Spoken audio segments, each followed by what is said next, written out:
Welcome to CHATA Podcast. Yes, you heard that right. CHATA Podcast. I'm your host, Chewy Herrera. With us in the sweatshop today is Sparky, Mine Rescue, Kris Pooley. Kris, how you doing today, man? Doing great. How are you? Good. Welcome to the sweatshop. Kris drove over from the Elko area, so we appreciate that. So, Kris, I was excited about getting you in here. Let's just start from the very beginning, man. Let's go with where you were born, where you grew up at. I'm born in Spokane, Washington. I only lived there for a couple of weeks. My dad was a precision millwright, so he kind of worked all over in the West. But my dad was doing a shutdown, and my mom went to her mom, and I was born there. Didn't really have a whole lot of prenatal care, and we just I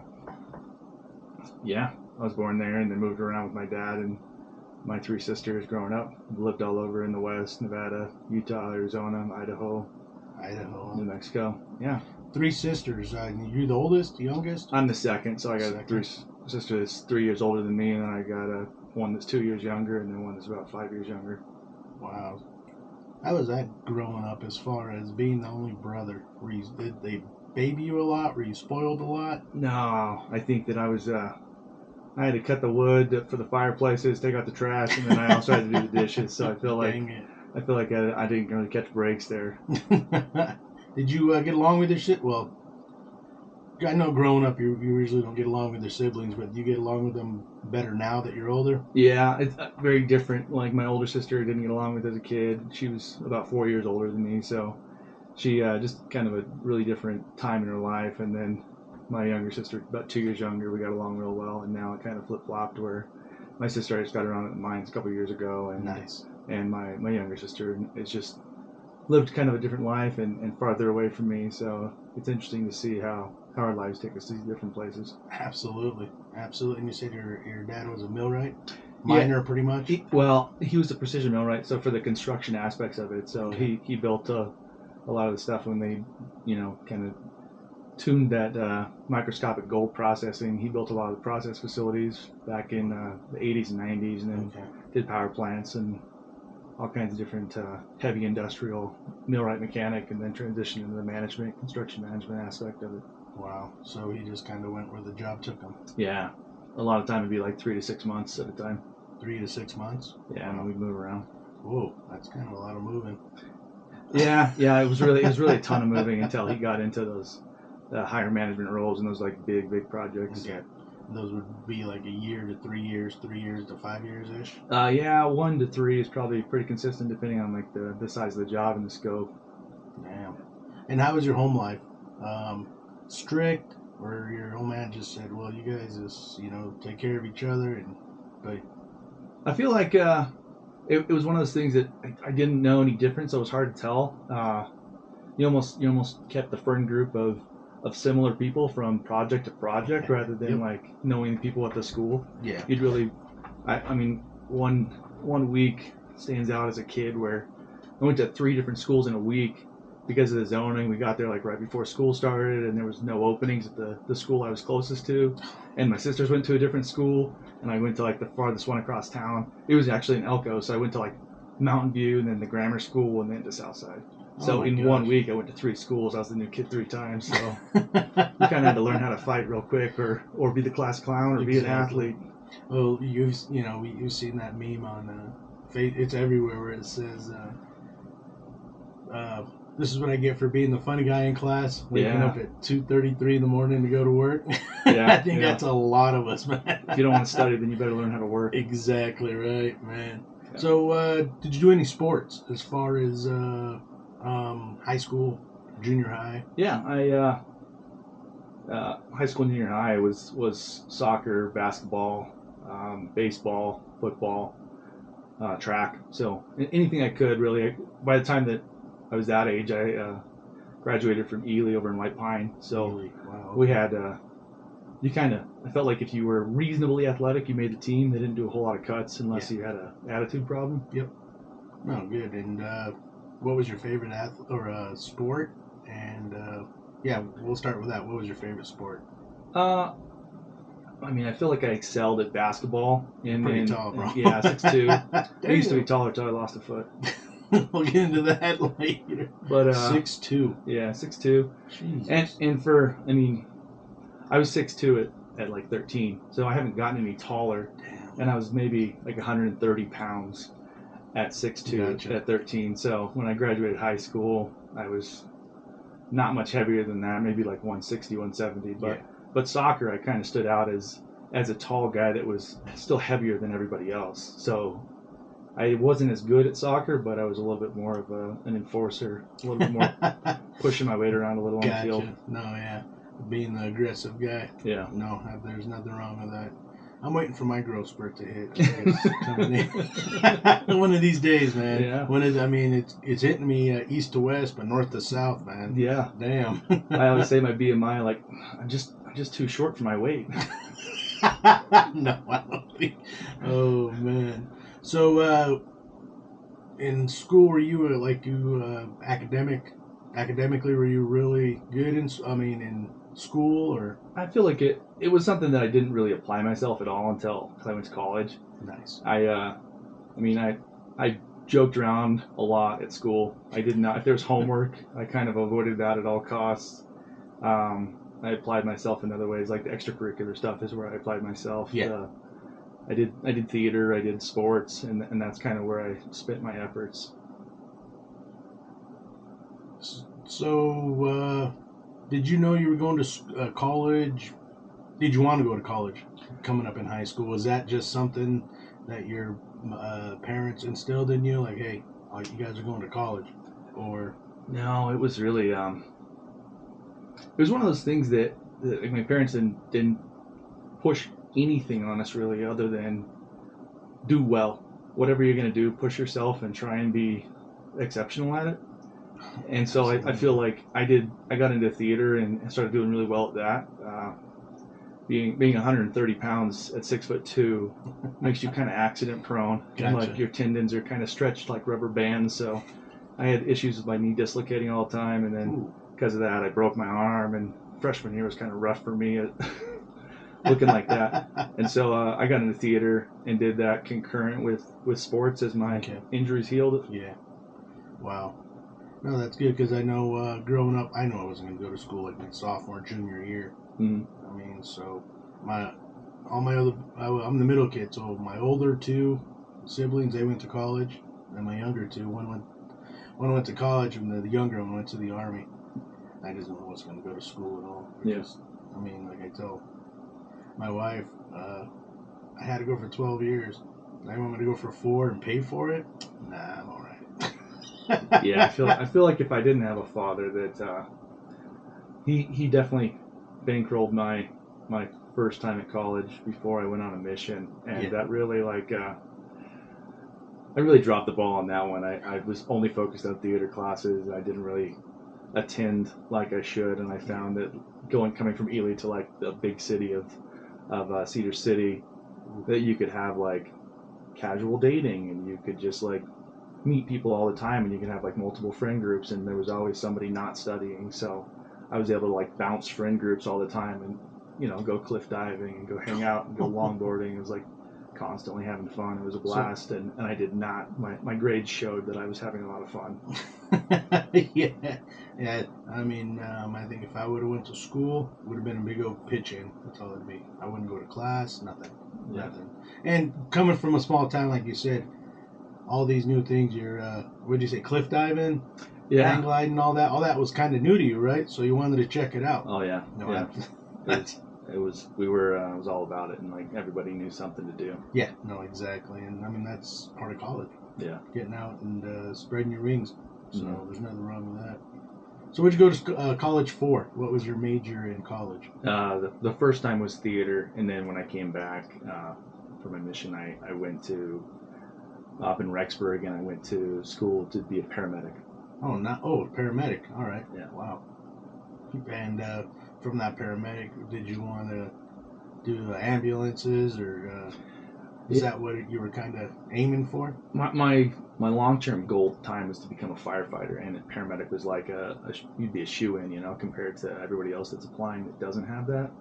And after I went to school and then did my internship down in Las Vegas, I was on the private ambulances down there, and the call volume was really high. It was good. It was a lot of fun. It was a blast as like somebody in your early 20s.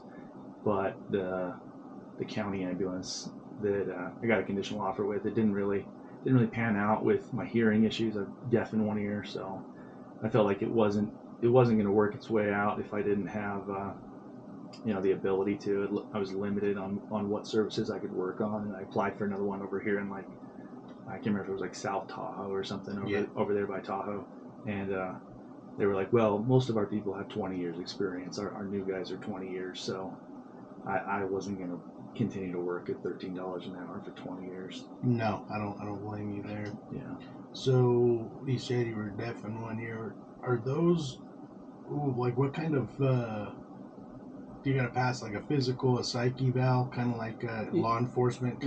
Those bases? You just go through a basic, I mean, I feel like it's the same for even new hire on a mine site, just PWA, like, can you do the work? Yeah. Are you colorblind? What's your vision like? What's your hearing like? And they're just doing tests, and it's like, yeah, you don't pass this test. So yeah, like hearing somebody in a smoke-filled room, I couldn't be able to pinpoint where it's coming from. I gotcha. Yeah. Wow. Did you just, is there a certain way how'd you lose your hearing? Just when I was 6, I had a Q-tip injury. I had a Q-tip in my ear, and the screen door hit it. You think about it hit my arm, and it was a pretty intense couple weeks where I had surgery and they tried to fix it, and just puking everywhere. Equilibrium was off, and they wanted to fly me, but they said the flights like weren't going at the time, so my mom like rushed me to the closest city. I think it was Albuquerque, where I was at in New Mexico. New Mexico, yeah. Nice. Okay. So they tried to fix it, but it ended up just kind of dissolving the 3 bones in my ear. Wow. What they tried to fix. And that young of an age, you'd figure you'd have time to heal or have time to grow as far as the muscles, or once you lose them? The bones. Like once the bones are gone, you're kind of even if the tympanic membrane comes back, it doesn't have anything to kind of work on. So it was. I mean, I was young enough too that I got pretty good at reading lips, and unless I'm in a crowded room, it doesn't really affect me a whole lot, and I just kind of position myself where I can so that I can stay, in line with a good sound bounce coming to where I need it to be. And you have 0 hearing in your right ear. Right? I think it's got to be like 160 decibels, something insane, where I'm almost getting like bone conduction through my skull to hear through the other side. Wow. Didn't know that, man. Yeah. Couldn't even, unless you told me, there's no way I would have been able to tell, right? Yeah, my family forgets. Everybody kind of forgets about it. It's not something that But hey, it's an advantage, right? Yeah. Guarantee you use that during growing up. Hey, I didn't hear you. Or selective hearing. Oh, yeah. You got married. Yeah. What, babe? I can't hear you. Oh, yeah. I try to use that all the time. Yeah. It doesn't always play out for me. No. So college life. Let's talk about that a little bit, man. Like you said, you did a lot of extracurricular as far as you didn't study a lot. No, I mean, really. The first time around, I didn't. Yeah, it was just like really hanging out with friends all the time. Yeah. And not really getting into trouble, but just having fun. Yeah. No, exactly. Doing what any college kid would do. Yeah. Except the studying part. Yeah. So you said you took off on a mission and come back. What changed in that mission to where it had you focus, or what you where you thought, okay, time to buckle down, no more messing around? I feel like part of it's just like consistent study habits, having a schedule every day that you follow, studying regularly, and then the other aspect of it is to kind of see what my life could be as far as like the ingratitude that a kid has at that age, where you're like, like I can do what I want, like nothing really matters, like you almost think like money doesn't matter, you're rich, like everybody around you seems rich, and then I went to Africa, so two years in Africa, it was like you see people in like true poverty, and you see like kids that they don't have clothes, that like families that don't have food, and then when you go to their house, they're giving you food. Every house you go to in the townships and the black areas. Every house you go to is going to give you. They're going to make you a sandwich. They're going to send their kid to the store to get you a soda, and then the family's going to watch you eat. And you kind of feel like it's disrespectful to not eat it, and at the same time, you know that like you're eating their food. Yeah. No. Yeah. They're honored to have you, and then I feel like it's humbling to know that, and then when you come back, it's like I can't waste this. Wow, man, that's deep. Must have really touched you. Really touched you. It did. Man. Yeah. And it kind of changed your view of life, changed your view the way you lived your life. Also, yeah, that's fair to say. I mean, for sure. I mean, wow, that's.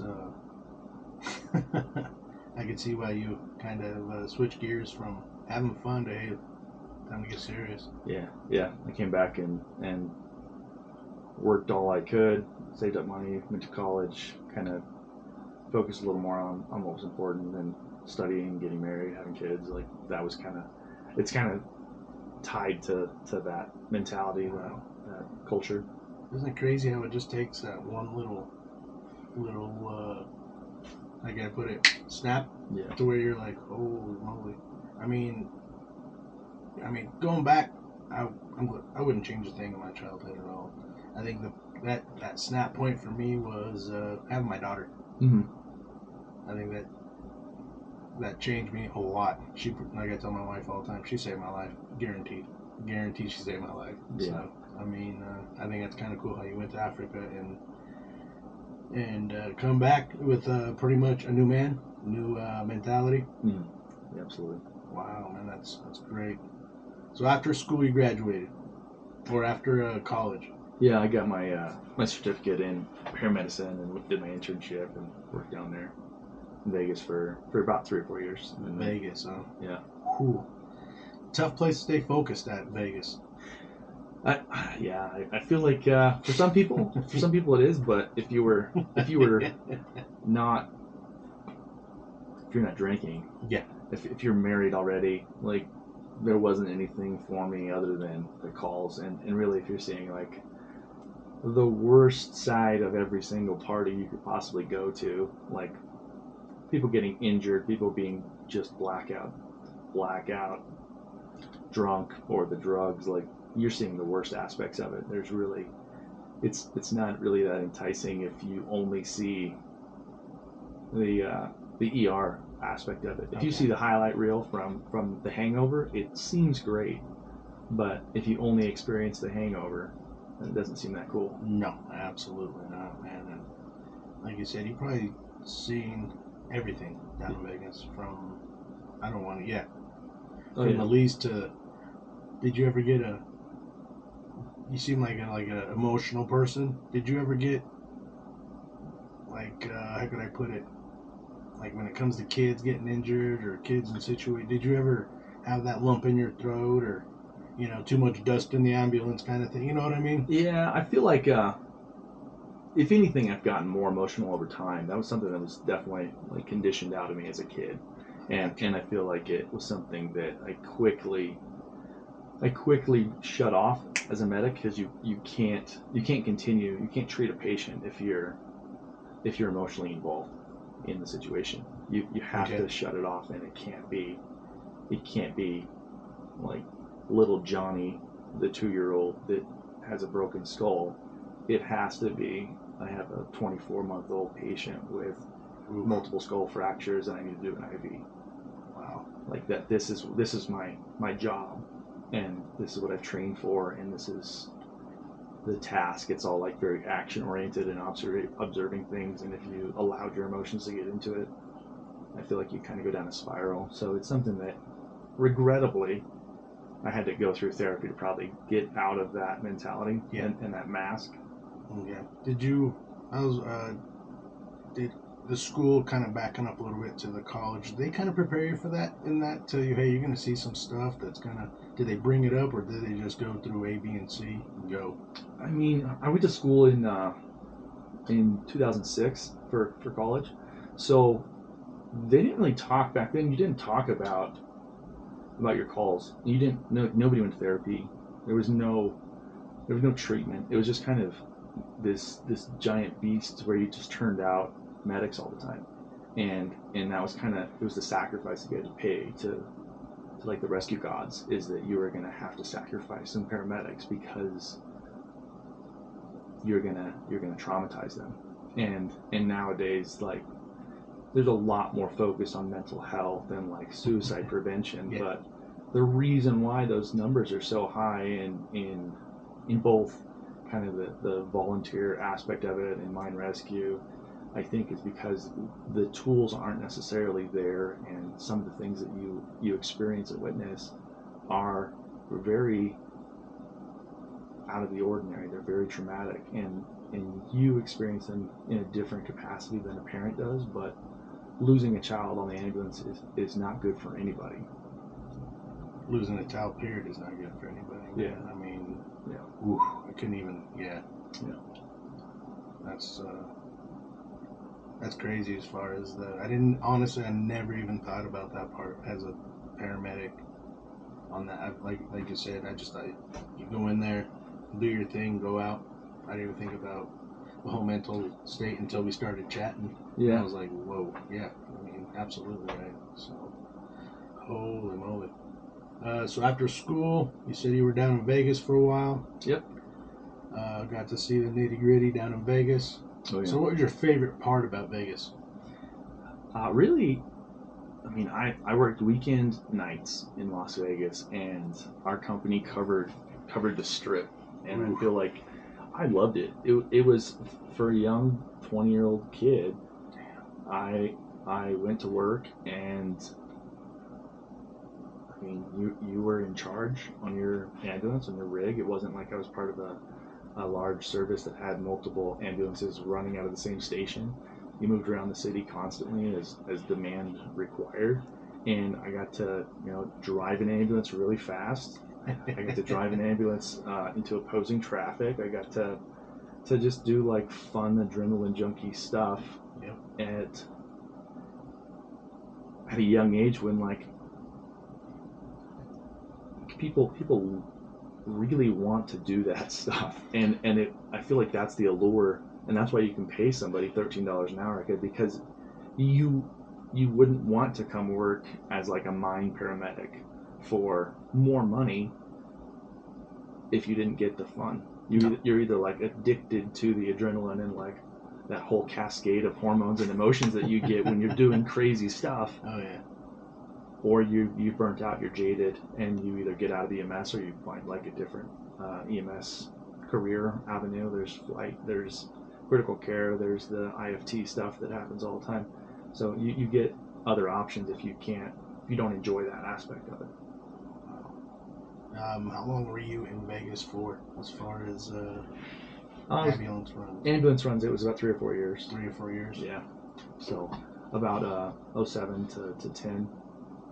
And then after that, did you do you sign a contract for however many years, or is it just I mean, not really. You can, depending on the service that you go to. Some places will like pay for your school, but it wasn't really, or they'll pay you during your internship, which is kind of like a pittance, because your internship back then, it was like a required amount of procedures that you performed. Okay. So it could last a long time, or you could get them quickly. You might never get innovations in some services. There's paramedics that I know at county in Elko that did their entire internship, didn't get an innovation in the field, and then they were on an ambulance full time, and they didn't get an innovation for over a year. So it all depends on where you're at. But the service I was on down in Vegas, we had a lot of calls, and I mean, we had like 3,000 to 5,000 transports a year.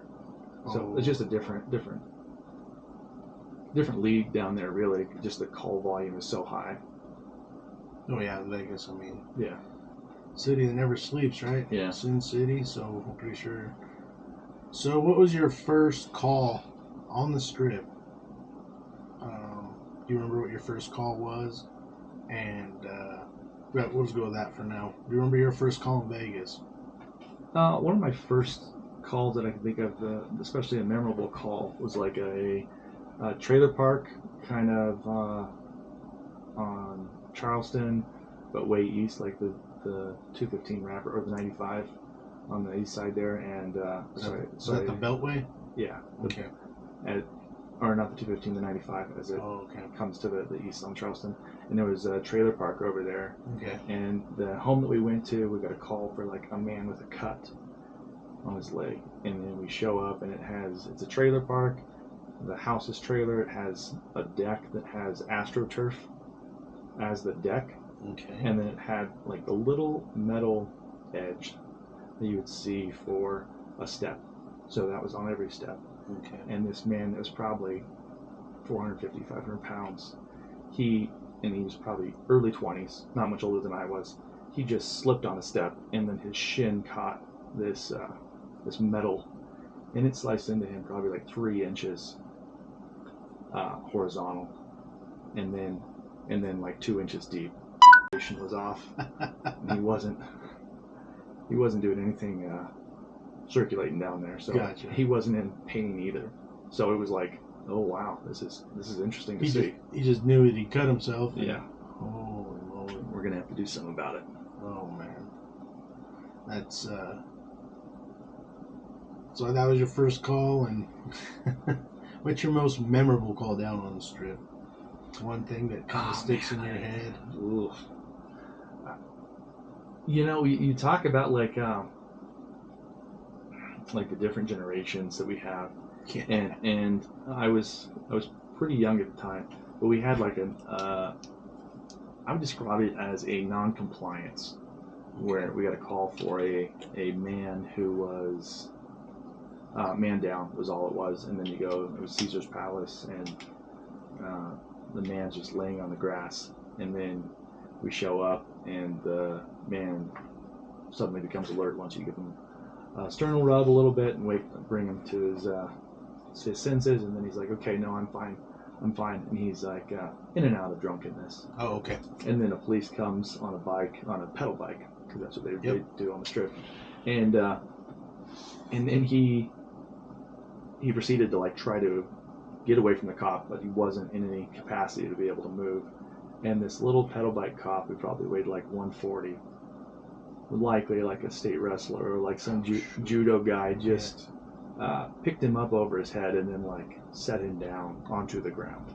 And it was one of those moments. It's just like anything can change in an instant. And like, this guy was not prepared for that. And threw him off guard. Probably threw everybody watching off guard. Yeah. So I remember getting like a call from like an internal investigation on it from the police department. Like, was there excessive force? And like, I don't know. No. Yeah, I'm gonna say no on that one. Yeah, because they didn't WWF choke slam him down on the ground. He just set him. Yeah, he stopped. Yeah, he stopped once the police officer did that. Yeah. So you did that for what'd you say? 3 or 4 years. 4 years. Yeah. So where'd you go after that? I went as a laborer. So I'd done construction before my mission, right after my mission, to kind of save money up for college, and then I went back into it because I made more as a laborer than I did as a medic. And I went to St. George as my first job, and built a power plant over there, and I did pipe fitting instrumentation initially. Okay. And so I did that, and then transitioned into instrumentation electrical.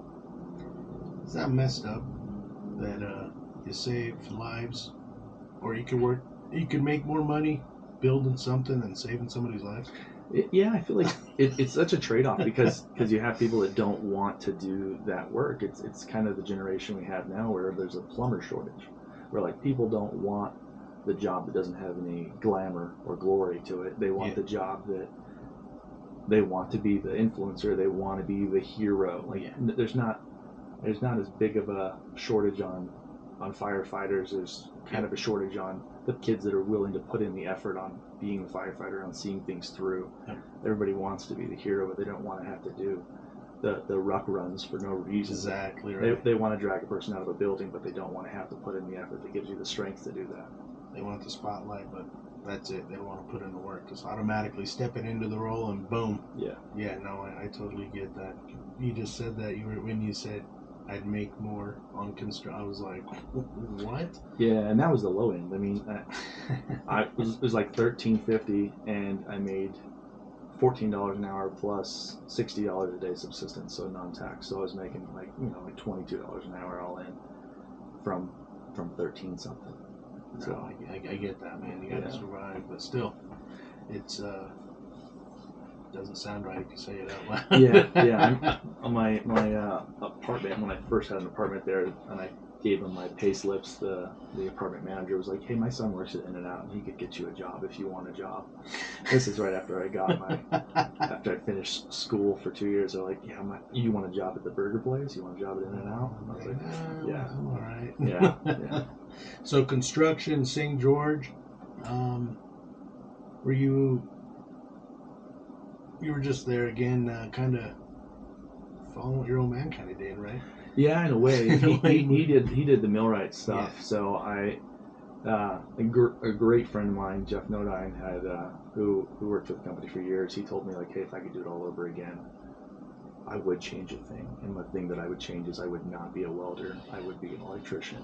And if I can give you one bit of advice, it's get away from the pipe fitting and the welding and go become an electrician, because that job, it transfers to other places. It's not like a pipe fitter that's kind of an industrial aspect, or like industrial welding shops. An electrician can be residential, commercial, heavy industrial, mining.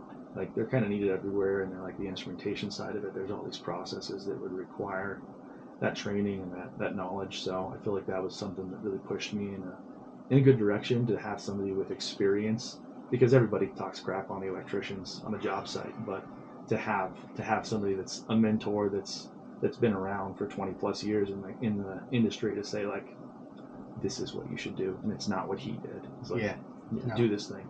Wow, that's great. I never gave the Sparkies crap.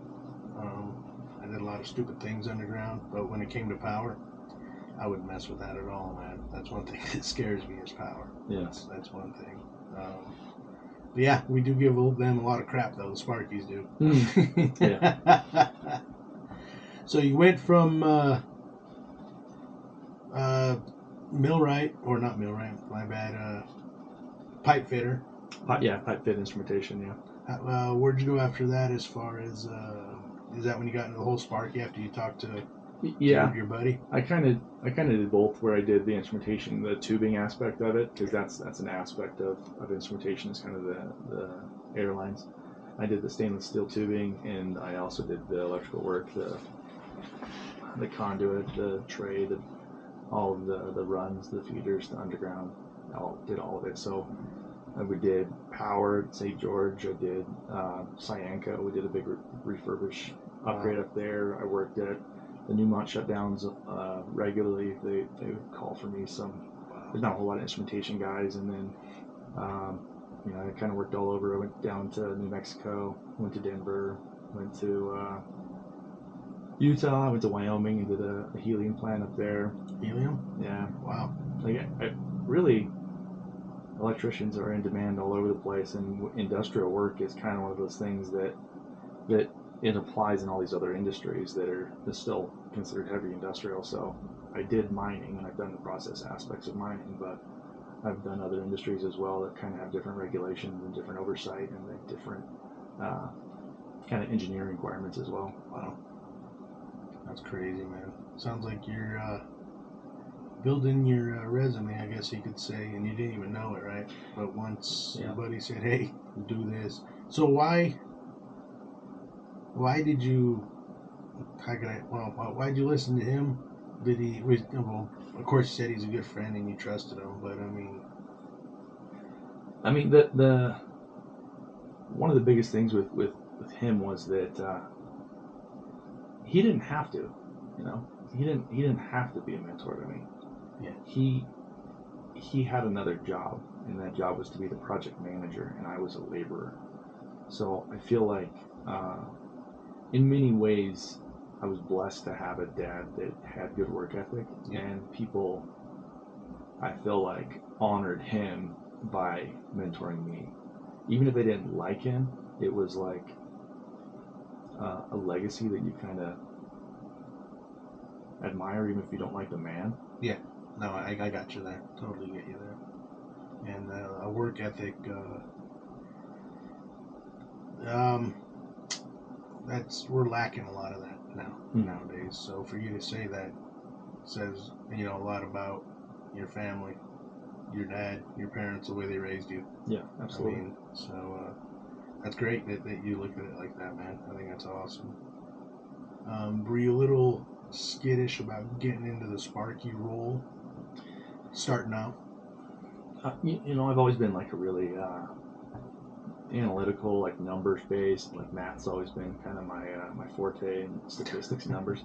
Nice. So I think that it was all just numbers to me. It didn't scare me in the same way. I was just like, okay, well, what's the calories that we're going to be exposed to here? What's the and especially as a paramedic, like you're kind of calculating risk all the time. You're like, okay, well, this person was driving 20 miles an hour, or this person fell 15 feet. Like, that's not bad. And then you come to like, this person fell 25 feet. Like, that's significant now. Like, that mechanism is enough to kill you. So that's something that I would always kind of have in the back of my mind, like, oh, this task that we're performing, you just shut off the power, you test the power, and there is no risk. You just have to understand, like, in the same way that you wouldn't stick your hand inside an engine that's running for a belt, like, you just take the keys and they're in your pocket. You don't think twice about it. You're just like, okay, I'm going to change this belt. And that's how electrical work is. For a lot of big projects, when it's a greenfield or like a project that doesn't have an existing plant on it, power like comes in stages where you're not going to get power to the building. You're only going to have temporary power brought in that's running off of a generator. So anything that I'm working on isn't connected to power, and it would be like a lot of steps, a lot of things would have to go wrong for a person to be exposed to unwanted electricity. Compared to underground mining, it's just a very, very different animal, and there's just so many things that could go unplanned that happened, and that's where in a new job, or like a process mining operation, or even a power facility, it's just different oversight. No, power is its own little animal, and like you said, you throw the underground in there, and it comes even bigger animal. I think. I mean, you throw vibration, moisture, all that into the mix. Yeah. Dust, all that. I mean, it's like the different. Rocks. Yep. Equipment that's just like dragging their cable through the sharp rocks. Like, there's just so much potential for bad things to happen, and that's why there's so many safety controls that we have, and so many devices that exist to kind of monitor continuously what's happening with the electricity, to kind of protect the miner and the equipment. Yep. That I was unfamiliar with a lot of aspects of underground mining. Oh, okay. Well, getting a little ahead right there, but it's all good. No, you're good. That was, power is scary to me. I mean, I just thought it was about matching up the cables with same colors, and you're good. It has nothing to do with this matching up the colors. So you get into the Sparky role. Let's back up a little bit as far as let's get a little personal here. You said you were married with three girls. So that was my family. I was raised in a family with three sisters and myself, but I got married, and I have 4 boys and 1 girl. So that's backwards. Yeah. Yeah. So the second child is my daughter, and then the rest are boys.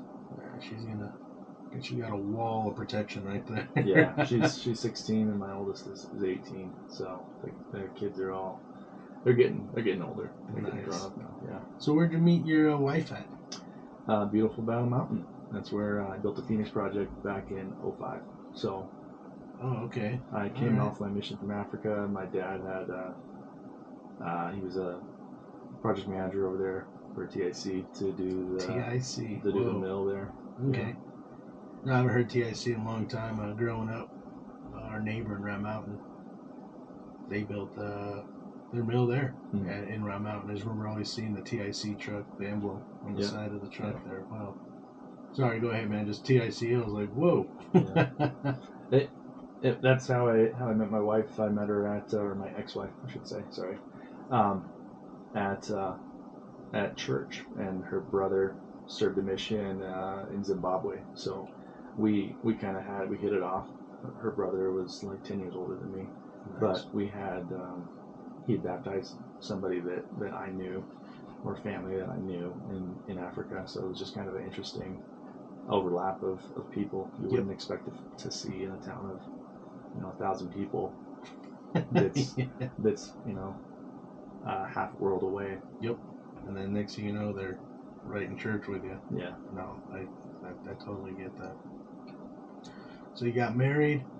How many kids did you have? We had five. Five. Oh, okay. So I thought, all right, 5 altogether. Yep. Nice, man. And you guys, and of course, she moved around with you. I take it. Yep. Well, no, I say that. Sometimes she did. So there were some projects that were just kind of so short and the scarcity of housing was such that didn't allow it. Like the Wyoming job, we had I want to say like 800 people, and the town had 600 people. So we like overran the town. Yeah. By bringing people in, and then it was also oil and gas country, so you had all these drillers that were there as this influx to the town, and then there were only a small amount of like permanent dwellings, and just scarcity there for housing. What part of Wyoming was it? Big Piney. Oh, okay. Wow. There was a project. So Rock Springs is the closest. Yep, I was going to say Rock Springs or Green River. Mm-hmm. Yeah, same area. Yeah, I actually drilled up there for a month for Eckland Drilling. Yeah. Back in the day up there, so that's why I was like, Wyoming, wait a minute. Yeah. And you're right. We lived in a motel. Yeah. There was 4 stinky drillers living in one room, so 10 on, 4 off schedule. Yeah, we were 5 10s and an 8. Holy moly! And so we had Sundays off, and that was it. That was it. And we worked there for 6 months, and then I transferred right when the winter started hitting. I transferred in November, and I transferred to Las Vegas area. Good move. Yeah. You had to thaw out down in Vegas. Yeah, it was good. No, that's up from like the Idaho, Montana, Wyoming area. That's a different kind of winter up there, man. Yeah. I'm a tropical guy, if you can't tell, and I don't do the cold too well. Yeah, it's rough. Yeah. And it's not like here where I feel like it's winters are mild. You can sleep with the windows open here. Like you can't go outside down there, even or up there, even with like winter clothes on your face. It's just like blistered from the cold and the wind. It's just it never really bugged me, to be honest with you. When I was drilling, I moved around on the drill rig, and when I first started, I asked the driller, how do you stay warm on these things? He goes, never stop moving. There's always something to do on the drill rig. So I'd move around with just a sweater and my bibs on. That's all I had on. Oh, yeah. Which is great. I was fine. Mm-hmm. Went underground, and it spoils a guy, man. Yeah. I don't think I could ever go anywhere else. I feel like once you go underground, it's like, people complain about the weather, like, oh, it's raining, it's snowing. Like, on underground, it's not. No, well, sometimes it rains underground. Yeah, a little bit. But I mean, compared to being on the surface, I would take underground. I feel like so safe underground. I feel just comfortable. Yeah, no, absolutely. No, I totally agree with that. So you guys moved. She didn't move around with you a lot. No, the projects, if it was local, like that was kind of so we had a house in Vegas. We owned a house in Vegas. I thought like a great time right after the crash, and then we kind of were anchored to that house in some ways, even though I was working, farther away. And then her being pregnant, kind of having some rough pregnancies, made it so she wanted to stay closer to her family. Absolutely. So bad. If I was working in the Elko area, then she was there. But other than that, like if I had to work St. George, she wasn't there, or if I had to work in Wyoming or some of the other projects. Yeah. Good deal, man. Good deal. And you said your ex-wife? Yeah, ex-wife. That was your ex-wife, and you remarried since then? No, hoping to soon, but. Shoot, my bad. Okay. No, that's not your bad. Well, so let's get a little bit about that co-parenting. Yeah. How's that going? I feel like it's all right.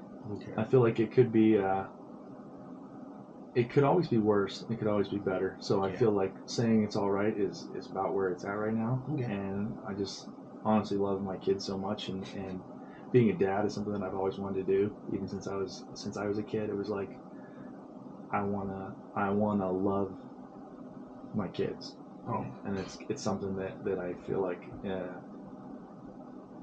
that I've tried to do and failed at times, and I'm always working on being a better dad and being a better person. So, You ever heard such thing as a perfect dad? not yet. Perfect marriage? No. Okay then, bro. Yeah. I mean, live and learn, right? Yeah. I mean, it's just good that I think you're in that mentality where your kids are driving you to do something better, and you are gonna fail at times. I know I have. I mean, divorce is ugly. I went through it with my first wife, and this just goes for anybody listening. If you are going through that, man, just think, don't people that take it the worst are the kids. I mean, and if co-parenting, I wish I can co-parent with my ex. There's just no way, but keep that in mind, man. I mean, the people that take it the worst are the kids. Divorce can be ugly. Divorce can be easy. So, I mean, take that as you want. You know what I mean? Yeah. It's just as long as you guys co-parent and the kids see that you guys are getting along, that's it, man. You know what I mean? And they understand too. It's got to be I don't think kids will never understand that part of it. Yeah, I feel like it takes a lifetime to. It's not until I started to go through my divorce that I understood my parents' divorce. Yeah. Or like even started to peek behind the curtain as to what they went through, both of them. And my dad mentioned, you said like divorce can be easy, and that's something my dad has said, and I'm like, Dad, like I don't think you remember who you were after the divorce. Divorce might be fast, but that doesn't make it easy. So I feel like there's always some pain there. Oh yeah, no, absolutely, always pain there. I mean, life happens, divorce happens. I've heard of some ugly divorces. Then again, I've heard of some divorces going as smooth. I mean, they'll both go down to the courthouse to where it only costs $250 to file the paperwork. Yeah. Some amicable divorces would be nice. That'd be the perfect world. No, exactly perfect world, right? Yeah. But no. All right, so you said that hopefully soon, right? Yeah. Where'd you meet your girlfriend right now at?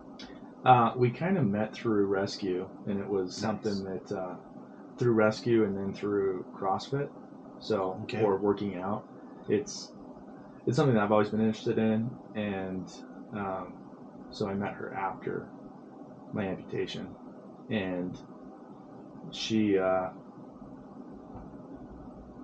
do these fitness challenges at work every so often where we'll say like, hey, let's do 90 days or 75 days or 6 months, and I put it out to everybody, and it was probably like the biggest competition that I ever got response for. There were like 60 participants in it. Wow. And it was 6 months long, and yeah, we just kind of got into fitness, and that was kind of our mutual connection point, and then we both liked photography and media, so that's something that I'm interested in, and that she's interested in. No, I could tell the whole. We'll get into that a little bit later, though. Yeah. So let's talk about your amputation, if you don't mind. Yeah, no, would that sure. be all right? Yeah. So how did it happen? What happened? It's kind of like a progression of injuries throughout my life. The first one was when I was about 13, and I talked about being like 135 pounds at 6'2". And I got a kind of a midair collision playing basketball, just an open gym time, and the guy was a senior in high school, and I was an 8th grader. So we hit doing a layup, and then my knee just dislocated real bad, and then I had surgery from that point, and then from like 13 to 18, my knee kept dislocating over and over again, and just like on a regular basis, like walking down the stairs, it dislocated, and I kind of just eat it going down the stairs. Holy Lord. So they did another surgery that was pretty aggressive, where they took my bone and like sawed it in half almost, and pulled it out and moved it over, and then drilled it to kind of secure it to kind of align the patella and keep the tendon where it needs to be. And that was right on the growth plate. So At that time, my knee was so worn down. They told me I was going to need to get a knee replacement by the time I got off my mission. Was what they were thinking. By the time I was in my early 20s, they think I need a knee replacement, and I didn't need one until later on in life, is what I thought. And I got tumors when I was with TIC still, and I had a kind of an office job, an administrative job, where I was doing software training. Okay. And I was running one day with a bunch of Boy Scouts, and we were at a camp, and it felt like my leg broke. And then I went in and I went to the ER over in Elko, and they told me like nothing's wrong. And then I'm like, it's weird because I can push my finger in my bone right now, but it doesn't hurt. And I'm like, well, that's nothing. So then they sent me into a knee specialist, and they did an MRI, and they're like, okay, yeah, this is not bone. This is like some tumors in there. So then they sent me down to the Mayo Clinic in Phoenix, and I got tumors removed the first time in 2016, and then I felt it again, like right during the height of COVID. I had it, not COVID related, by the way. No. Despite a terrible Facebook joke I posted. Oof. I just felt it one day going on a hike where like my leg was off, like it was not working like it was supposed to, and I'm like, I think I might have a knee that I need to replace my knee. And so I went through like all the surgery plus care, and all the doctors kept on like rejecting me because of this or that. They're like, well, your knee is, when they look at the MRI, they're like, well, there's just been too much done to it. We can't handle it. So then they're sending me to a different place, and then they're sending me to the University of Utah to their like knee specialist. And then he said, well, they sent me in for a big contrast MRI, and they're like, this isn't a knee issue. We're going to send you over to Huntsman. And so I kind of anticipated what it was, but it wasn't. They didn't like say like, they're not going to tell you. So then I went to the orthopedic oncologist, and he said, you got some options. Like we can give you like 4 years of your leg, and it's going to be very painful, and you're not going to be able to do anything. And then we can look at it then. And I said, well, what are you going to do at that time? And they said, well, we'll amputate it. And I'm like, why wait? And he's like, well, if it were my leg, I wouldn't. This is what I would recommend when I asked him point blank. Like, if it was your leg, how would you? Because that's kind of how I felt. And so they amputated it. I found out on a Thursday, and they're like, well, it's going to be about 3 weeks. Then the next day they called me back and they're like, hey, we got an opening. Can you come in on Tuesday? So I had about 5 days to get my life in order, and then had my leg amputated. So it was pretty rough, and I really tried to not let it slow me down. And if anything, I tried to like not acknowledge it, like not ask for help, not reach out to anybody, to try and like, in a way, I pushed everyone away in my life in those moments where I could have asked for help and I could have like made community out of it. All I did was go to the gym, and that was my life at that point. And I had some very close friends that I had gotten into fitness in a really meaningful way leading up to this. Yeah. And so when the amputation happened, 3 days later I was at the gym. Jesus, that's how fast it was. Like, I got out from the hospital, and I was like, I called up my friend Dan West, who was at work, and I said like, hey, you have time for the gym today? And his boss let him go. He was like, yeah, go. And it was really like a big connection point that I had that I wouldn't have. I didn't know how big it was for me at the time, but it was like the only way to just like keep myself together was to go to the gym. And like I would sleep, I'd be in bed 20 hours a day, and I'd go to the gym for 4 hours a day, and I got jacked. So I mean, it was good for me, but it was like the only thing that I had, that community of the gym, which I leaned on that for 4 months until I could get back to work. And I had 5 months of short term, and the day that it ran out, I was back on site with a wound vac because I'd had an infection from the surgery that like flared up a month later. Significant way that I don't think that I would be where I am right now if they hadn't. But they could have easily like figured out reasons why. Like if I were to write down all the accommodations that I really get, it's like they're incredibly helpful, and I'm very blessed to have that. There's not a lot of one-legged underground miners that you see.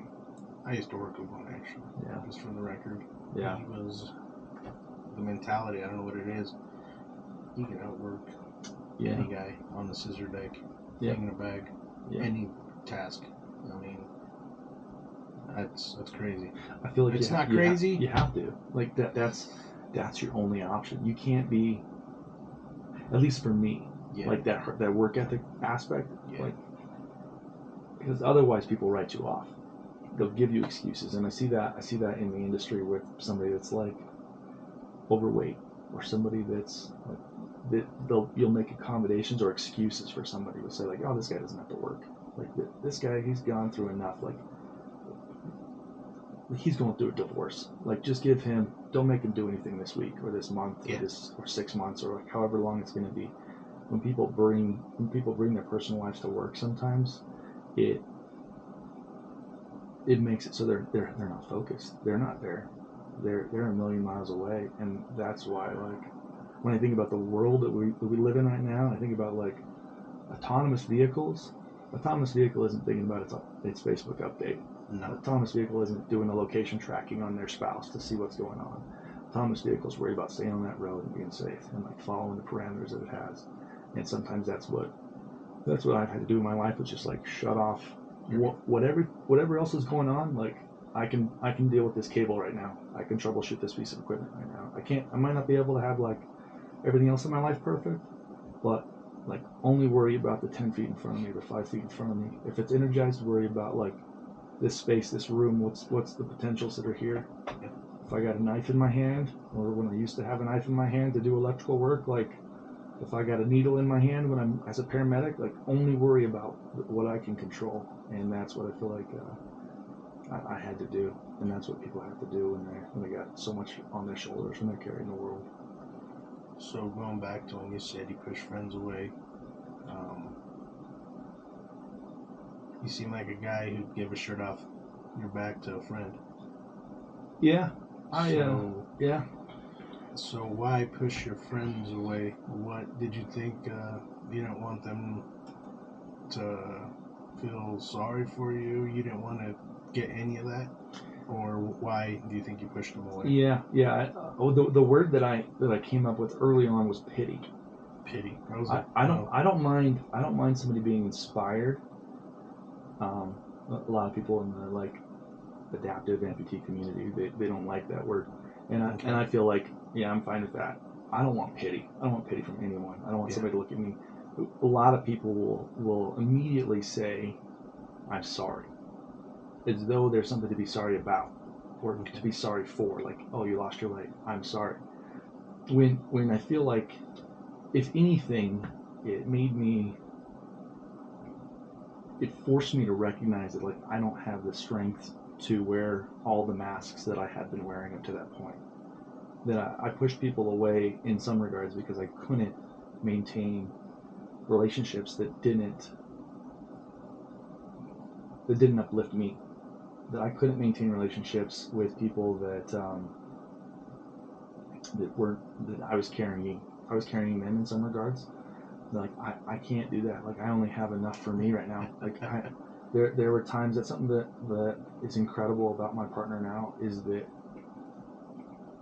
that she's there for me in a way that nobody's ever been. That she is the type of person that when we go to the beach that I lean on, and if it comes to it, that she'll carry me. That I'm no small guy. I'm 240 right now, and if I need a piggyback ride, I mean I got 5 kids. I got some strong boys. But my partner will be there for me. And that's something that not everybody has. To be evenly yoked and to have somebody that's going to be there for you It's a significant thing. regardless. Yeah. No, and that's awesome, man. That's how it is with my wife now. This is my second marriage, and she she loved me for me. Mm-hmm. Didn't try changing me. She loved my daughter. That was huge on me, and being a good example for my daughter, you know. And second time around, I think I even told her, I wish we would have met 10 years ago. She goes, you weren't ready for me 10 years ago. And I take that to heart when she says that, man. Seriously. Yeah, I feel like that second wife energy is just something different that you make a lot of mistakes in life, and then you come to terms with the fact that that relationships, I'm the common denominator in my relationships. I'm the common denominator in my life. If I keep seeing that there's this problem that keeps happening everywhere I go, it's probably me. That I'm the issue, and just to be able to kind of work through that, and to have somebody in your life that's willing to see you work through that and grow as a person. That, like you said, I love Harley so much, and she's been an incredible example to my kids. And I think about who I was even when I met her, that I'm always ashamed.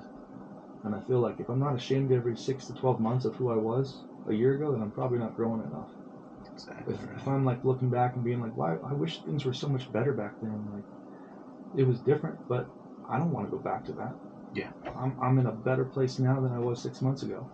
And I can't wait to see who I am in 6 months. Exactly right, man. And that's great that you say that your partner helps you grow better into a better person, wants better for you, wants better for your kids also. Yeah. It says a lot about your partner. And I think that just makes your relationship grow a whole lot better. The love for each other so much stronger. You know what I mean? Yeah. It's just, I'm happy for you, man. That's great. And everybody deserves to be happy. Everybody. Yes. So, no, that's great, man. So, we were talking about your staying in your mental health after everything was sounds like you just said, cool, I'm missing a leg, I got another one, let's go back to the gym. Yeah, that was my first response with we had a traumatic event at work one day, and when the event was over, I said, all right, mine rescue people, we've got a couple ways we can deal with this. It's food, sex, drugs, and alcohol. Like, pick your poison, but we're not going to talk about this. Yeah. And that was this mentality that I carried from really 19, 20 years ago in the EMS world, and we didn't talk about it really. We pushed things down, and that was kind of the joke at the time in Vegas, was that like, yeah, we're not going to talk about any of this. And out of that event, one of the members committed suicide. So it was something that I saw as an issue that I had, where the mask that I was wearing and showing everybody wasn't what I really felt. It wasn't who I really was. It was like a public armor that I wore. And from that, I, at the time, was the interim rescue chief while they were looking for somebody else. And the company gave us all kinds of resources to do therapy, and we, not all of us, but a lot of us, pushed it away, or didn't take full advantage, or didn't consider group therapy. And from that, I immediately started going to therapy, and it was like, what's available to my guys is how I viewed it. And then I realized that I was part of the problem, that I was contributing to the culture that we have, and me having 10,000 calls. I'd seen stuff that I hadn't addressed, and that I needed to work through. And it wasn't like I had to relive everything, but just to acknowledge some of that. So going back to it, and you said, we're not going to talk about it. Yeah. You kind of mentally, you were like, if we don't talk about it, it's gone. Yeah, that's really how I felt. And it was something. It was something that my dad. I mean, it's something that dads of probably close to our generation, that if you're gonna cry, I'll give you something to cry about. Yep. And I had this terrible modification. I said, like, that's not what I want as a father. And initially, I said, hey, you can cry all you want, but just go to your room and do it. Like, don't let anybody know that you're crying.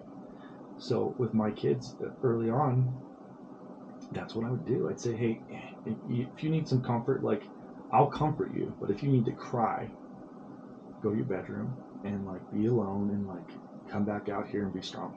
Yeah. And it's something that I won't do with my grandkids. Yeah. That I see the wrong in that and how it is.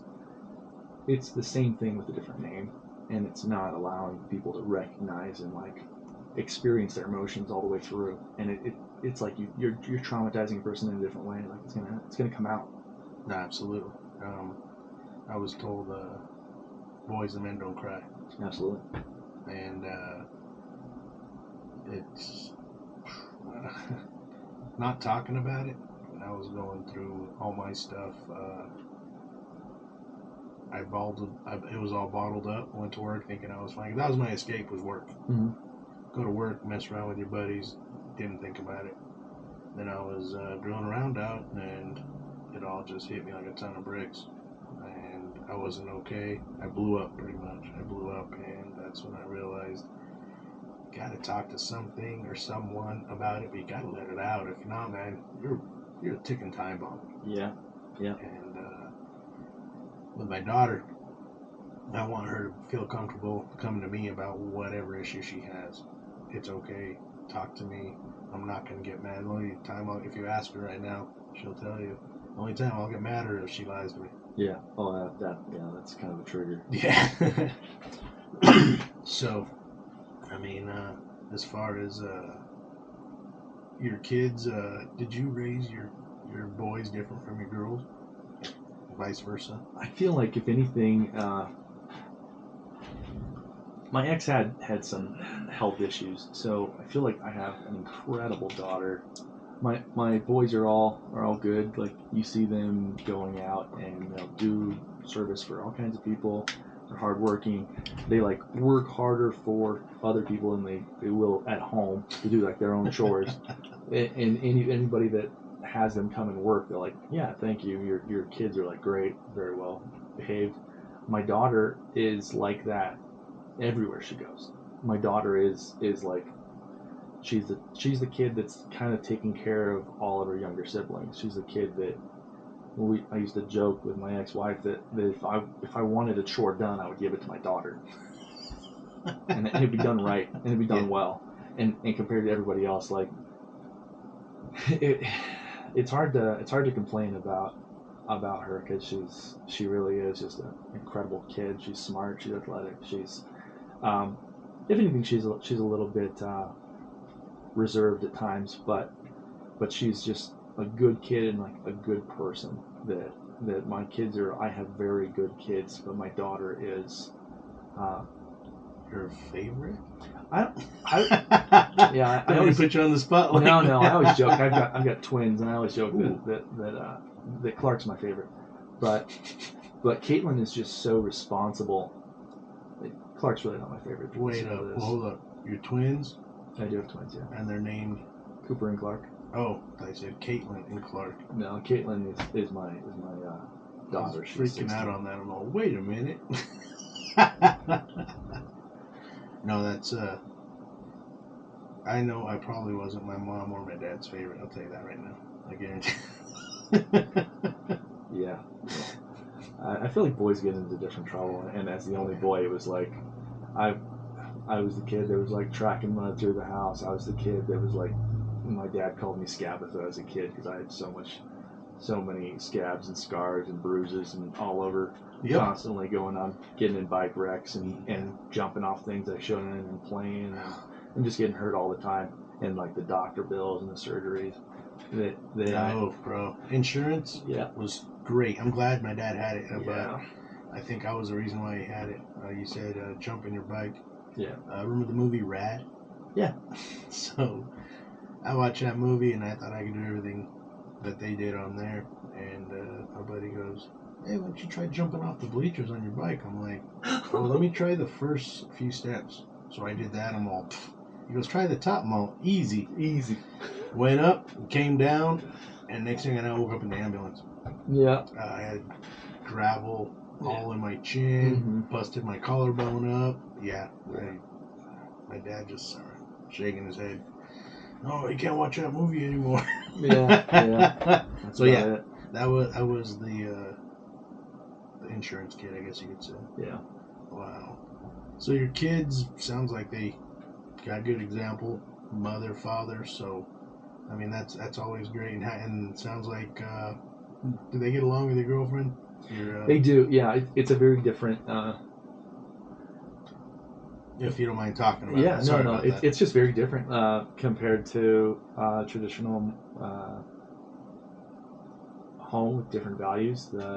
I didn't drink before I got divorced, so it was something that's new, and it's really, I think, taught the kids a lot about like what's important in life, because sometimes it's easy to judge people based on our values, to say like, oh, that guy swears, so let's write him off, or like that guy has tattoos. That's something that like it's hard when like your kids are young, when they're like 4, and they judge people. And then everybody in like my sisters aren't overly religious. They all have tattoos, and my kids would be like that at times. We're like, yeah, you're gonna go to hell because of your tattoos, and it's like, that's not what I want to instill in my kids. No. And you have to kind of correct that as the time comes, but just the values, how different they are, and kind of like you said about having a good example for your daughter. Yeah, it's nice to have a partner that cares about me, but is also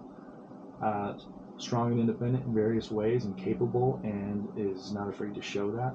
Yeah. And is able to be kind of a leader in anything that she touches as well. And my partner is an incredible woman, and I'm friends with some of her bosses at work, or some of her past bosses, and I told them like, hey, yeah, she's doing exceptional at what you put her in. She's going to do exceptional whatever you put her in, and the problem is going to be that you're not going to have enough for her. that she's going to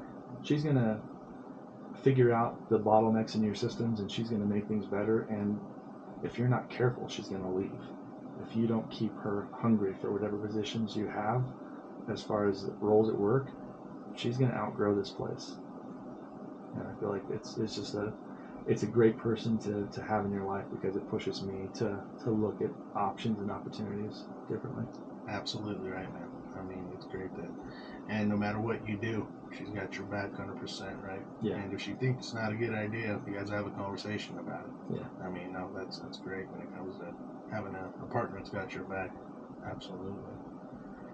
So, you got into, let's talk about your underground.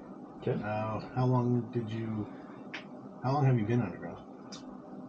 8 years. 8 years? Yeah, it was 7, 8. Yeah, 8.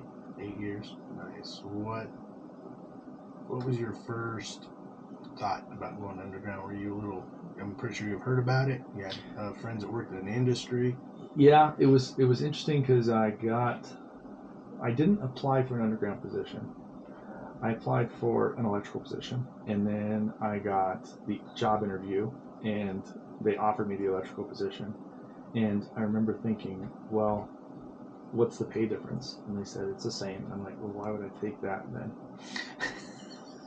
Because they don't really like to push the bonus as a guaranteed thing. So the recruiter, who was a wonderful woman, who happened to know my dad from like 20 years ago, Dee Dee Barker, she's like, this is what you want to do.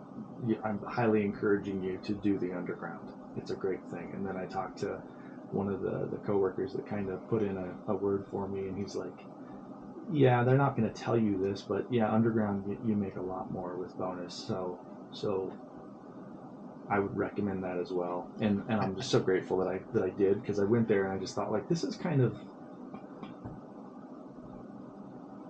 it's so different from doing a power plant, or doing even like building a process area, that it's like, it's dirty, and like it doesn't seem like there's no drawings for this. It's not engineered. We're kind of just like, you got the MLC or some of the MCCs that are there, and we're just running cable off of it, and then the equipment's going to crash into it. Like, I don't know if I want to do that.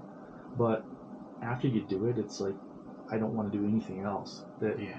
that you've talked about it on the show before, but just the camaraderie that's there. Yep. It's a way different level of familiarity that you would have for the same task in a different industry. Absolutely. And I love the guys that I work with, and I get bummed out when I trade crews, and at the same time, like, it doesn't take long for you to love the people that you work with. Oh, absolutely, man. I mean, the whole underground game is, I think, underground people are a whole lot tighter than people on surface, guaranteed. Yeah, and the surface people smell like hot dog water to me. Hot dog water. Yeah, like you get on their buses and it's just terrible. I think buses, period, smell like hot dog water. Now that I think about it. I don't like that smell at all. I mean, you get the hot dog water mixed with the people who don't shower, and it's just, you're like, no, man, no. Yeah. What, so you weren't nervous about going underground, were you? Or you were excited? Not really. I feel like it's like the fake it till you make it mindset. You drive down for. Oh, you were Portal. We're Portal. So yeah. so you get in the truck and you're driving, and as soon as it's dark, it's like, okay, if it collapsed, I'd be dead. So yeah. It's an irrational fear, so I'm just gonna get past that and I'm gonna go to work. And then over time you learn to like hear the drift and hear the equipment and hear the fans, and it's like another sense, and you can feel the vibration, like, oh, there's a mucker coming. Yep. Like, exactly. There's not a sign saying there's a mucker on this level, but I'm telling you, there's a mucker. Yep. They're close. Or like drillers, like the exploration drill is. I feel like it's over that way. I hear it. Yeah. Yep. No. Yeah. Absolutely. Or somebody's bolting right above us, or on the side of us. Yeah. You hear the vibration of the bolter, even with that's a different vibration from a jumbo drilling around. Absolutely. It's something that comes over time, but at first it's like, how do you even, like, I can't even figure out the mine, let alone, I can't even figure out where the nearest bathroom is, let alone what equipment is driving, 200 yards away. Yeah. And it's something that now, I feel like it's something you don't get when you're on surface. No. That you don't, I feel safer underground because I feel like at least I'm protected by the ribs, the portal. I can position myself in many ways, and I can like sense the equipment coming. I can prepare myself. And a lot of people think underground, oh no, it's unsafe. But honestly, last year's fatalities, there were more on surface than there were underground. Yeah. On sand and gravel. Well, I mean, just for the record, one's too many for me. Yeah. But a lot of them happened in the sand and gravel. So, I mean, it just, when it comes down to that, I just think it depends on how you soak in the environment you're in. Mm-hmm. So, yeah. We chopped it up a little bit at the Mine Wrecks. We kind of got into that a little bit, and I wanted to dig deeper into that. Actually, you made the comment, and I wanted to tell you about, you're like, the only reason why you recognize me is because of your leg. Which, for the record, no. I saw somebody who liked what they were doing, and I've seen you at more than one competition. Yeah. And this photography, so I'm kind of going to go off into the weeds a little bit. How'd you get into photography? What caught your ear or eye about photography? It was something that I've always been interested in. My mom had a film camera when I was a kid, and I've got this picture of myself on inside of the car on the way to Yellowstone from like New Mexico. Nice. And it's a beautiful little portrait, beautiful shot of like a 7-year-old little Kris Pooley, and I've always thought, like, I want to capture that moment where it's real, it's them, it's who they are, and it's like beautiful lighting. And I tried to buy cameras. Like when I went to Africa, I saved up, and I spent a fair amount of money, like $600 on a camera, which when you kind of have to eat rice and beans for like 6 or 9 months to be able to afford a camera like that. And that shot great, but didn't do what I wanted. And then when I was working at TIC, I thought, like, I can use this at work. I'll justify it to myself, and I bought like $1,000 camera, And then a year later, I'm like my pictures just aren't what I want. If only I had a nicer camera. So then I went to the Fry's electronics store and I bought, like, all in, I think it was a $5,000 camera, and including the lens. And it was like, I remember taking it out of the bag and taking some shots, and I'm like, these are really, really high quality images that are not any better than what I was just shooting. Shit, bro. It was just like, now it's a higher resolution of a shot that's like not what I wanted, and somehow like they still have red zombie eyes. And I realized in those moments afterwards, I'm like, okay, I guess I need to learn lighting now, and I guess I need to learn like all these other aspects of photography that I thought was just like, oh, it's a equipment problem, you know, like a bad operator blames the equipment. Yeah, yep. And that's how I was, and then I'm like, okay, so now I feel like I'm way better, and I understand things, and I've taken classes, and I'm on my third camera now. I don't want to know, bro. We'll Yeah, just leave that alone. No, I always tell people it's like the most expensive hobby I've ever had. But it's something I really love to do, and to capture moments. Like, it's my favorite thing to take a picture of somebody and then I find it on their Facebook. If it's their profile picture, that's kind of how I can gauge whether or not you like it. If it doesn't go up on your profile, I'm just thinking like, what's the matter with that picture, bro? Like, you know, like, do I need a better camera? Yeah, like what am I doing wrong here? Yeah, no, absolutely. No, I think that's cool, and you love doing it. I mean, obviously, like I said, I've seen you at the mine rescue competitions, and every time you just have more gadgets, and I think it's great. I think I ran into it at the last competition. Yeah. But no, you talked about angles and lighting and all that, and I think I was going through your pictures, man. You can't. I mean, those pictures are great. Yeah, I try. I really I like events. I'll be honest. I really love events. Sometimes like the studio stuff, it's more my girl's side of things. She's got a lot more experience with that and like strobe lights and all that. But I like events, and really capturing like a moment in time or a significant event in the evening or in the competition. I feel like once you figure out like your placement and how to tell the story, that it is it's awesome to see like the victory and the defeat in people's faces, and like just expressing themselves. Yeah. Or like just joy, you know, all these emotions that oftentimes we hide. We try to wear a mask, and there's these split seconds where the mask falls off and their true self is revealed. Wow. I was going through your pic, and you caught every single thing you just said, just in them few photos that I scrolled through, man. Mm-hmm. Great work. Sounds like you're on the BC rotation aside. I'm on at the Cortez Underground. I'm on AC, so I think it's opposite at Gold Strike. So depending on, it's the same ship but different names. All right. I was gonna say, you need to come out for the BGA golf tournament, man, on September 20th. I think I'll be coming back from a mine rescue competition in Rolla. Ooh, shoot. So we got that Rolla comp. Might have to cancel that, bro. No, man, no. Your photography's legit, man. Way legit. So going back to the underground. What's the funniest moment when you first started underground where you were just like, damn? I think noticing that. And I was still there before the merger, so I feel like you get some of that older culture that's like site specific.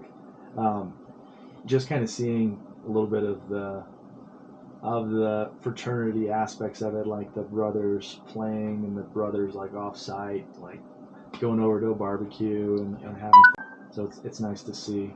It's nice to see kind of the evolution of people's professions and people's personalities. Absolutely, man. There's a lot of personalities underground. Yeah. I mean, got the funny ones, grumpy ones. The story with the guy, we called him Gargamel. Oh yeah. Gargamel from the Smurfs. Yeah. Always smiling, man. But yeah, he was my partner. He'd make me work if he heard that I called him Gargamel. Hey, I didn't say shit, bro. I was just, you know. Oh yeah. People got their things, and that's something they taught me very early on. Like, don't tell anybody about your anything. What if you're afraid of something? If you got like a phobia, or if like something just bothers you, don't tell them. No. Like they're gonna use it against you. Yeah. I feel like that's how you get your lunchbox painted with whatever the thing is, or you open up your locker and find stuff. There it is. Yeah. So, showering. Let's talk about the dry end of the day. Love it. I feel like yes. I feel like it's the best part of the day. Like really, there's so many times that doing construction where you're going home between the showering and like they wash our clothes, the uniforms. Like really, you could that's one of the, like, you could work and never have to do laundry, just socks and underwear. Yeah, like, it's great. And then like absolutely the time that you save. There's times I wish I didn't have the bus commute, but the idea of like coming home clean after being an electrician and doing pipe fitting and being covered in anti-seize or grease and all this stuff, to be able to come home clean every single night, it's a real blessing to have in an employment. No, well, coming home clean, meh, I don't know about that, but bird bathing. You like, or not bird bathing, just kind of, I called it rinsing off. Yeah. And then coming home, I'd always shower when I came home too. Yeah. I was just, I don't know. I felt I was just rinsing off at work and fucking around with my buddies, and then I come home and actually shower. Oh, jeez. No, I'm the type of guy that like showers, shaves, brushes his teeth. Like, damn. Like, yeah, I'm gonna use that 30 minutes or that 20 minutes. Yeah. I feel like electricians get in there a little early. When I was on the powder crew, I didn't have no 20, 30 minutes. Yeah, I feel like, So, toothbrush. It's you said your brush, it's actual toothbrush, right? Yeah. Okay, because there was a guy, we called him Lion King over at Midas. Yeah. He had like a toilet bowl cleaner. What was he doing with it? Cleaning his whole body, and the last thing he'd do is put toothpaste on it. No, you're full of it. No, oh my God. I promise you. I swear to you. It was, I guarantee it was a brand new, but still, he'd scrub his whole body. Oh my God. Next thing you know, he'd look over, and he knew he was almost done, so he'd just go scrub it right across. I'm going, oh my God. Oh, man. Yeah. No, yeah. It was old Lion King, man. Jeez. I don't know what his real name is, but he was ugly mofo with long hair. I remember that. That's why they call him Lion King. Yeah. I mean, did they give you a nickname on the ground, or? If I've got one, I don't know it. I feel like they should tell you, man. Yeah. I mean, I don't know. There's not a whole lot of one-legged guys out at Cortez, so I wouldn't be surprised if I had one, but I don't. I also don't know. I'm not. Everybody's pretty cool on my crew, in my department. Like, electricians are all pretty good guys. Did you ever name anybody on the ground as far as nicknames? No. I feel like we've got a guy in our crew that does that, and he's usually pretty spot on with it. But like, his nicknames stick too. He's the type of guy that gives a nickname, and like it's so true that then like you can't get out of that nickname now. So once he baptized you with it, that's what everybody. I feel like that and he's the type of guy that. A lot of guys like that, they'll give you your nickname to your face. But, absolutely. That's the best way to do it, man. Yeah. I mean, no, absolutely. Yeah. Holy moly. But there's so what's the future hold for Mr. Pooley? I don't know. I did management and administrative stuff when I was with TIC after I got my journeyman, my master's figured out, my contractor qualifier, and it was interesting, and there were aspects that I loved about it, but there were aspects that didn't sit well with me. It's hard to be professional all the time and like lose that political correctness that I kind of struggle to maintain. And so I don't know. I feel like I'm willing to apply for different positions, but sometimes it's hard to give up that underground money, really, to get that hourly money and go towards the salary potential. I don't get that either. More responsibilities. I call it a big babysitter for the salary position, but less money. I say this thing to usually only hourly guys, but I say if you're smart enough to take the job, if you're smart enough to do the job, you're not dumb enough to take it. Sure. So I feel like at least at first, the job there's definitely opportunities as you move up, but early on it's a whole lot more responsibility, and just to kind of be like you said, the babysitter, and come in and kind of make sure things are going as planned and people are doing what they're supposed to do. When a lot of us, I liked what you said with the interview with Cahill, where hey, if you're not doing what you're supposed to, then the guys will let you know. Oh yeah. And they'll let you know real quick. And, Yep. And there's aspects that I admire about that mentality, where the guys on crew let you know rather than a supervisor coming and talking to you, or somebody getting injured over their behavior or their actions, rather than somebody just calling them out.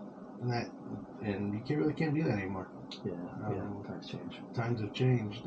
Salary positions, I think if you take that salary position, I call it a shit sandwich, because you're right in the middle of it, man. You got your workforce on one side, then you got management on the other side, and you're right in the middle, and it sucks. Yeah. And I think they need to be paid more.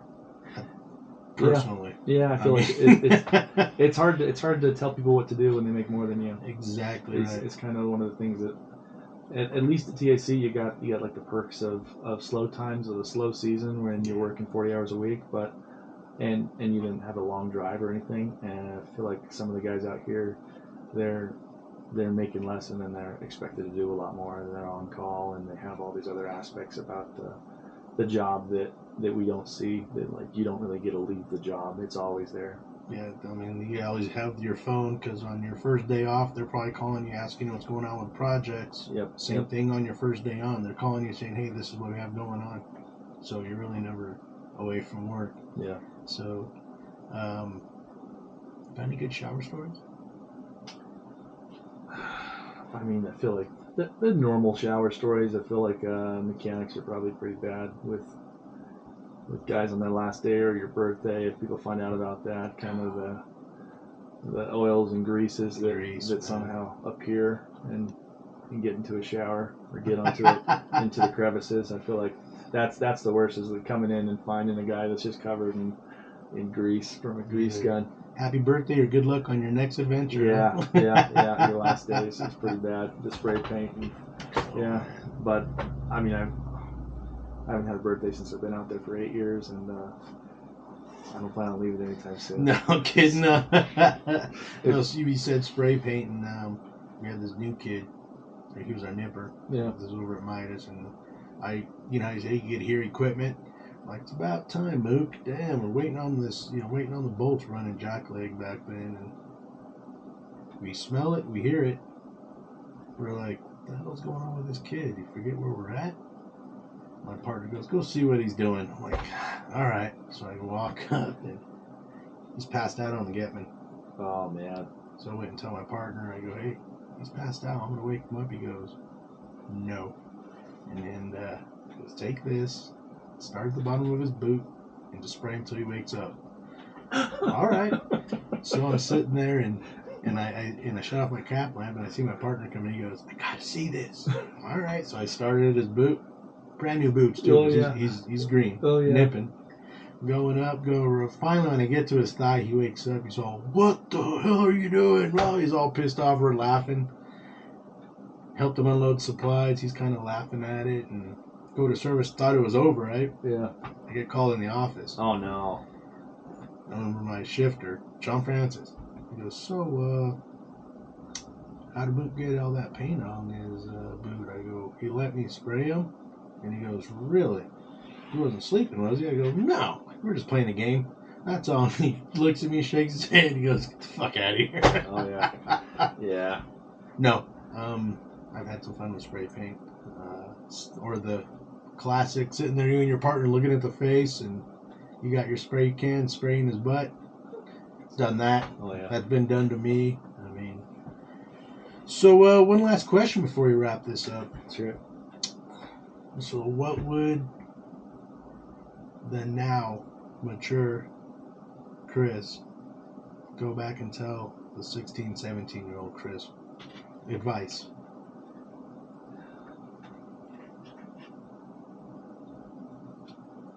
To live your life for yourself and no one else.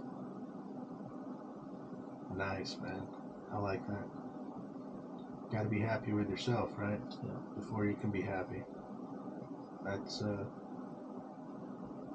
deep, man. I like that a lot. Wow, yeah. That's because a lot of us kind of want to be the people pleaser, huh? Absolutely right, man. I know I was in that mentality for a while, and I was a miserable guy, really miserable. I mean, so that's a good one, man. Real good. What would you tell your 16-year-old self? Jesus, run faster, man. Don't get caught. That's what I would tell my 16-year-old self. Hide better. Yeah. No, bro. Like, to be honest with you, like I said before, I wouldn't change anything from my past at all. As far as I got in trouble a lot. I think it was I knew the rules, and it wasn't because of the way I was brought up. My parents did a great job with me. Great job. Yeah, one thing that I don't know, man. They tried pushing religion on me. Yeah. And I didn't like that at all. I think it made me rebel more, if that makes any sense. Absolutely. It just so now my daughter, I introduced her to religion. I said, this is it. This is what I believe in. This is what your nana believes in. And left it at that. She's gone to church a couple times, and so I don't really push anything on my daughter because I don't think it should be forced. Yeah. She should, so. But yeah, honestly, I wouldn't change anything about the way I grew up. I loved it, man. I think everything I went through, all the dumb shit I did, kind of made who I am. So, yeah, man. Have any other more questions? That's a first. Damn. I'm usually asking the questions. You have any more questions for me, bro? No. Well, man, I really appreciate you coming out. Absolutely. Like I said, it was great, great podcast. So with that, thank you for tuning in to the CHATA podcast. Hopefully you enjoyed it as much as I did, and hopefully it made you smile. And if it didn't, well then, CHATA.